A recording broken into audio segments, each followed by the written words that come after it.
σας. Με λένε Απολλέον.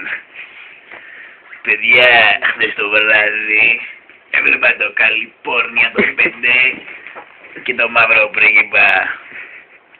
Παιδιά, ο μαύρος πρίγκιπας είναι νόστιμο.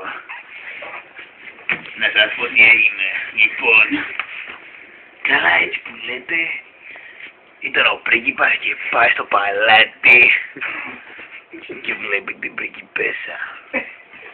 Τι μανάρι ήταν αυτό, ρε παιδιά. Πω, την έβλεπα και πεινούσα. Η κυρία μου γουργούριζε. Γκρίνιαζε μάλλον. Αλλά βασικά το σταμάτησα λίγο, πρέπει να πάω να χέσω να ξελαφρώσω και έτσι με την ησυχία μου να το δω. Ήταν ωραίο. Καλά.